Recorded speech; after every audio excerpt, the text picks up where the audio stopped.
मुश्किल में क्यों आती है शेख हसीना को इंडिया की याद। बांग्लादेश की सबसे लोकप्रिय प्रधानमंत्री मानी जाने वाली शेख हसीना का दिनदहाड़े तख्तापलट हो गया।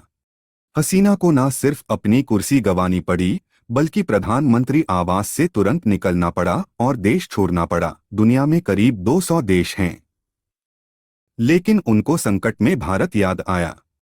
ऐसा इसलिए हुआ कि आधी सदी का बांग्लादेश का इतिहास यही बताता है कि हर संकट में सहयोग भारत ने ही दिया है।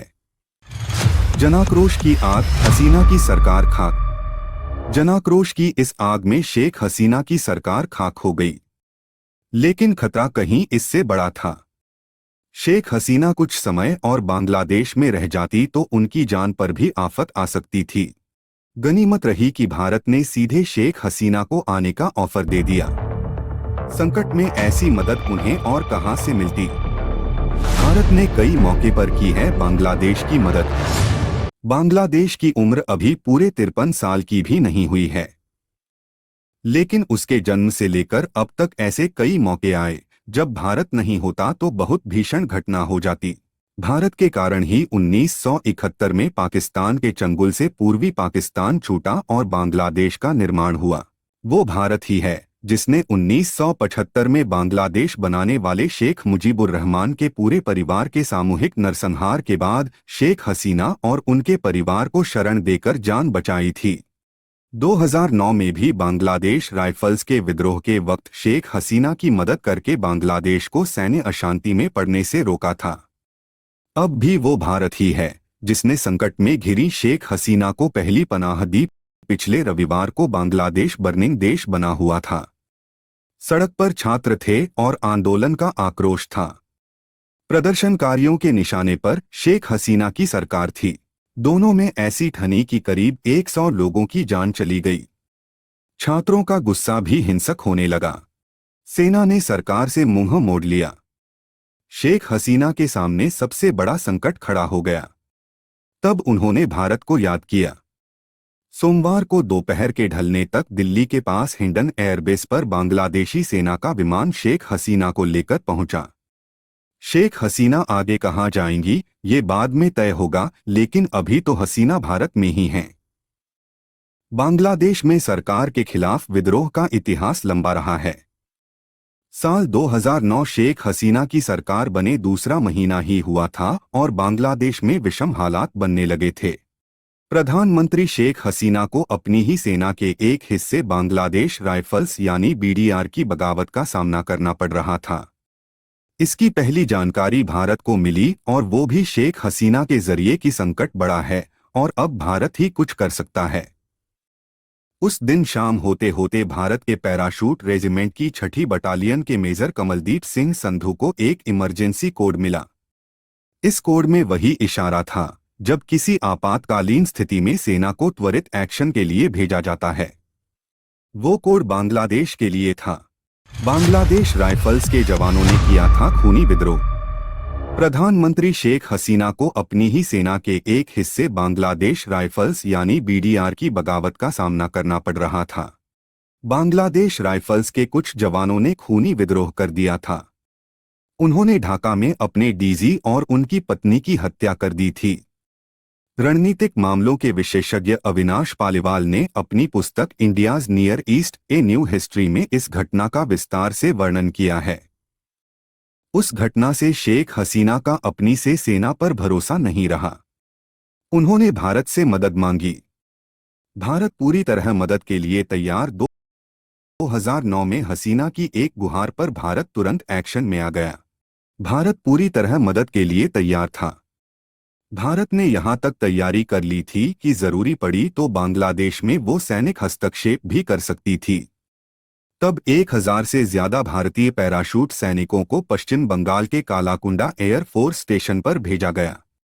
भारतीय सैनिकों को जोरहट और अगरतला से भी बुला लिया गया था। भारतीय सैनिकों को गोले बारूद भी बांटे जाने लगे थे ताकि युद्ध जैसी स्थिति हो तो भी मोर्चा लिया जा सके। प्लानिंग ये थी कि भारतीय सैनिक बांग्लादेश में तीनों तरफ से घुसेंगे और ढाका के जिया इंटरनेशनल एयरपोर्ट और तेजगाम एयरपोर्ट पर कब्जा कर लेंगे। उसके बाद प्रधानमंत्री आवास गणभवन जाकर शेख हसीना की हिफाजत करते और उनको सुरक्षित स्थान पर ले जाते। इसके बाद वे प्रधानमंत्री के आवास गणभवन पर कब्जा कर लेते और हसीना को सुरक्षित स्थान पर ले जाते। इससे आप अंदाजा लगा सकते हैं कि हालात कितने गंभीर थे, जबकि भारत सरकार और सेना को भी अच्छे से पता था कि हो सकता है बांग्लादेशी सेना उल्टी प्रतिक्रिया करें।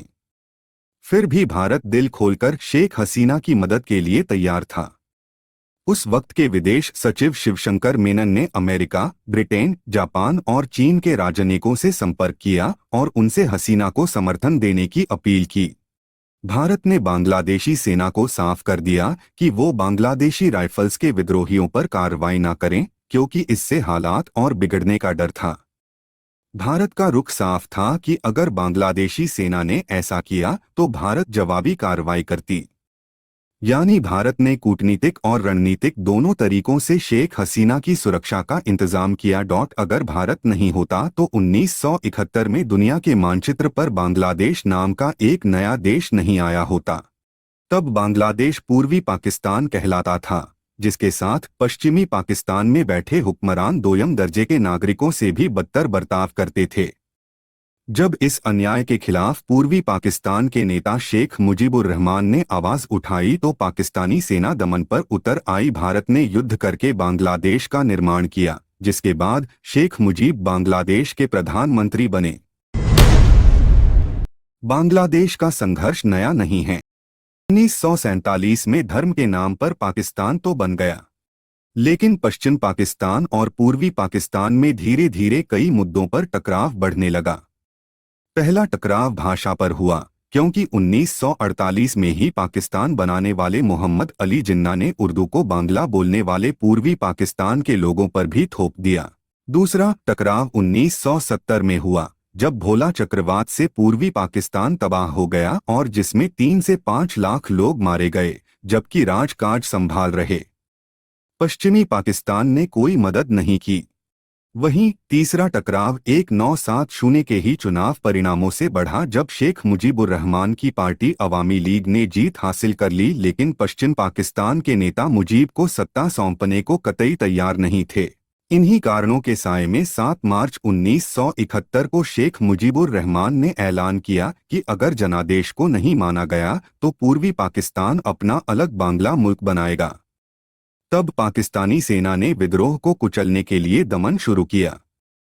बड़े पैमाने पर बलात्कार और हत्या की घटनाएं हुई और पूर्वी पाकिस्तान से भागकर लाखों लोग भारत में शरण लेने लगे।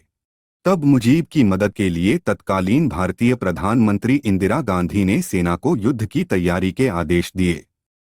1971 जब पाकिस्तान ने किया था आत्मसमर्पण, 1971 में भारतीय सेना पूर्वी पाकिस्तान के अंदर गई और हार के बादल मंडराते देख 93,000 पाकिस्तानी सैनिकों ने भारत के सामने आत्मसमर्पण कर दिया। इसके बाद बांग्लादेश स्वतंत्र देश बना और शेख मुजीब उर रहमान उसके पहले प्रधानमंत्री बने। ये दूसरी बात है कि आज उनके ही देश में उनकी मूर्ति तोड़ी गई है। ये अगस्त का महीना है जब ढाका से चलकर बांग्लादेश की निर्वासित प्रधानमंत्री शेख हसीना भारत पहुंची। वो भी अगस्त का ही महीना था जब 49 साल पहले अपने पिता समेत पूरे परिवार की हत्या के बाद शेख हसीना भारत पहुंची थी। आज भारत उनकी पहली पनाह है। तब भी भारत ने ही उनको पनाह दी थी। तब बांग्लादेश की फौजी हुकूमत का खौफ ऐसा था कि वो कभी भी शेख हसीना को नुकसान पहुंचा सकते थे। इसीलिए भारत ने उनक पहचान को बेहद गुप्त रखा था।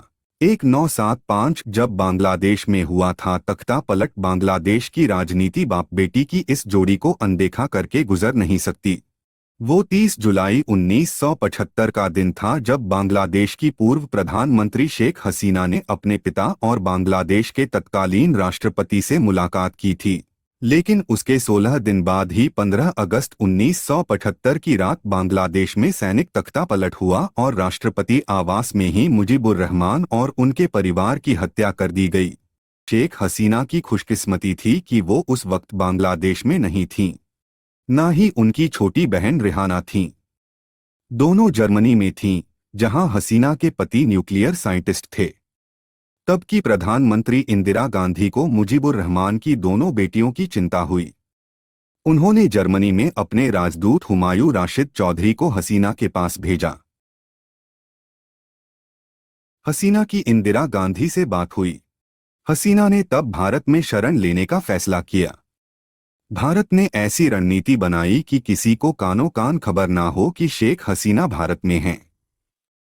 एयर इंडिया के विशेष विमान से 25 अगस्त 1975 के तड़के शेख हसीना अपने पति के साथ दिल्ली पहुंची। उन्हें 56 रिंग रोड स्थित एक सेफ हाउस में रखा गया। उनकी असली पहचान छिपाने के लिए मिस्टर और मिसेज मजूमदार की पहचान दी गई। कुछ दिनों के बाद शेख हसीना को पंडारा पार्क के सी ब्लॉक स्थित 3 कमरों के एक मकान में शिफ्ट कर दिया गया। वहां सुरक्षा का ऐसा इंतजाम किया गया कि परिंदा भी पर नहीं मार सके। तब इंदिरा गांधी ने प्रणब मुखर्जी को शेख हसीना की हिफाजत का जिम्मा सौंपा था। शेख हसीना और उनके पति की सुरक्षा के लिए डिटेक्टिव तक तैनात किए गए। साथ ही शेख हसीना के वैज्ञानिक पति को नौकरी भी दी गई। वाकई तब भारत नहीं होता तो शायद बांग्लादेश की सैनिक तानाशाही शेख हसीना को भी नहीं छोड़ती। इत्तेफाक देखिए कि यही अगस्त का महीना है और 49 साल बाद शेख हसीना फिर से भारत में हैं। Thank you for watching this video. Please like the video and subscribe my channel for regular updates.